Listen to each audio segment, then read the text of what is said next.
आज हम बात करेंगे प्रोटिस्टा जगत के बारे में और कवक जगत के बारे में, जो कि दोनों ही टॉपिक सेकंड पीरियड के लिए बहुत ही ज़्यादा इंपॉर्टेंट है। ये राजस्थान बोर्ड की किताब है जो पहले चलती थी, 11th क्लास की किताब है। तो उसका आज पहला चैप्टर जो है उसके बारे में बात करते हैं। प्रोटिस्टा जगत आज का पहला टॉपिक।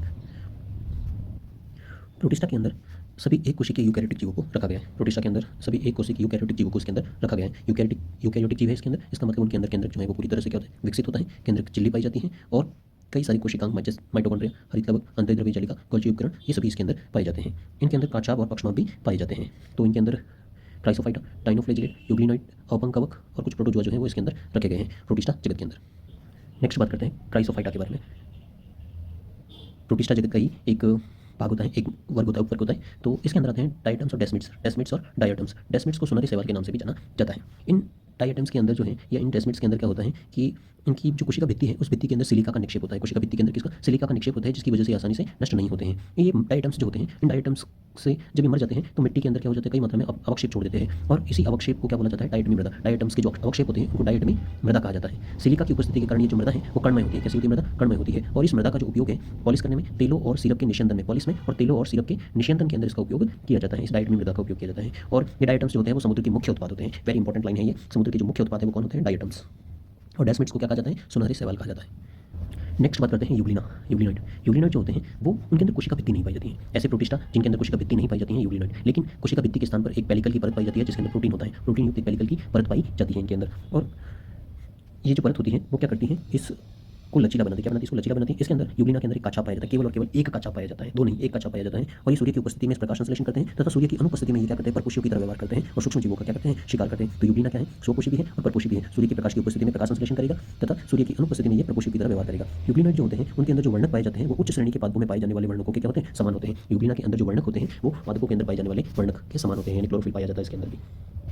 नेक्स्ट बात करते हैं अवपंक कवक के बारे में। अवपंक कवक के बारे में, तो जो अवपंक कवक होते हैं वो मृतपोषी प्रोटिस्टा होते हैं। कैसे प्रोटिस्टा होते हैं? मृतपोषी प्रोटिस्टा होते हैं। ये सड़े गले पदार्थों को क्या करते हैं, भक्षण करते हैं। सड़े गले पदार्थों का भक्षण करते हैं। ये जो अवपंक कवक होते हैं वो अनुकूल परिस्थितियों में, कौन सी परिस्थितियां, अनुकूल परिस्थितियों में ये क्या बनाते हैं, जुड़कर समूह बनाते हैं और उस समूह को क्या कहा जाता है, प्लाज्मोडियम। तो अनुकूल परिस्थितियों में तो ये प्लाज्मोडियम बनाते हैं तथा प्रतिकूल परिस्थितियों के अंदर क्या हो जाता है, ये बिखर जाते हैं और बीजाणु बनाते हैं। क्या बनाते हैं? बीजाणु युक्त फलन काय बनाते हैं प्रतिकूल परिस्थितियों के अंदर। एग्जाम्पल है डिप्टियोस्टीलियम। डिप्टियोस्टीलियम अवपंक कवक का एक उदाहरण है। नेक्स्ट बात करते हैं प्रोटोजोआ के बारे में। प्रोटोजोआ भी क्या होते हैं, परजीवी परभक्षी होते हैं। ये अमीबा है, कच्छा भी है, पक्षमा भी जीव है। स्पोरोजोआ 4 समूहों के अंदर बटा गया है। स्पोरोजोआ के अंदर किसी भी प्रकार का कोई इनके अंदर उत्पाद नहीं पाए जाते हैं, किसी भी प्रकार के संरचनाएं पाव नहीं पाई जाते हैं, दमन के लिए कोई संरचना इनके अंदर नहीं पाई जाती है। नेक्स्ट बात करते हैं कवक के बारे में। कवक होते हैं वो सर्वव्यापी होते हैं, सभी जगह पर पाए जाते हैं। कवकों के अंदर अगर हम बात करें तो कई सारे रोग फैलाते हैं, जैसे सरसों के अंदर सफेद कीट रोग है, गेहूं का कीट रोग पक्षियाँ के द्वारा होता है। इसका उपयोग जलेबी बियर बनाने में भी इसका उपयोग किया जाता है, खमीर बनाने में इसका उपयोग किया जाता है। कवक जो होते हैं उन कवकों का पादप जो होता है वो शाकित होता है, तंतुमय कवक तंतुओं से बना होता है। पादप कवकों का जो पादप है वो कैसा होता है, शाकित और तंतुमय होता है, तंतुमय होता है, जिनमें बहुत सारी कोशिकाएं उपस्थित होते हैं। लेकिन यीस्ट कैसा है, एक कोशिक कवक है। यीस्ट कैसा है, एक कोशिक कवक है। कवक के जो तंतु होते हैं वो सतत नलिकाकार होते हैं, जिनमें बहुकेंद्र की कोशिका द्रव्य भरा रहता है। बहुकेंद्र की कोशिका द्रव्य भरा रहता है। ऐसे कवक तंतुओं को संकोशिकी तंतु कहा जाता है। संकोशिकी तंतु कहा जाता है। कवक की जो कोशिका भित्ति है वो काइटिन और पॉलीसैकेराइड से बनी होती है। कवक की कोशिका भित्ति काइटिन और पॉलीसैकेराइड से बनी होती है। कवक जो होते हैं वो जटिल कार्बनिक पदार्थों को सरल अकार्बनिक पदार्थों के अंदर बदलते हैं। मृतजीवी होते हैं। कैसे होते हैं? मृतजीवी होते हैं। कुछ कवक जो होते हैं वो शैवाल के साथ मिलकर लाइकेन का निर्माण करते हैं। कवक जो है वो शैवाल के साथ मिलकर लाइकेन का निर्माण करते हैं। कुछ कवक जो होते हैं वो उच्च वर्गीय पादपों की जड़ों के साथ मिलकर माइकोराइजा, कवक मूल का निर्माण करते हैं। माइकोराइजा का निर्माण करते हैं, यानी वो सहजीवी होते हैं। क्या होते हैं? सहजीवी। अगर कवक शैवाल के साथ मिल रहा है तो वो लाइकेन बनाएगा, और अगर कवक जो है पौधे की जड़ों के साथ सहजीवी संबंध बना रहा है तो वो माइकोराइजा का निर्माण करेगा।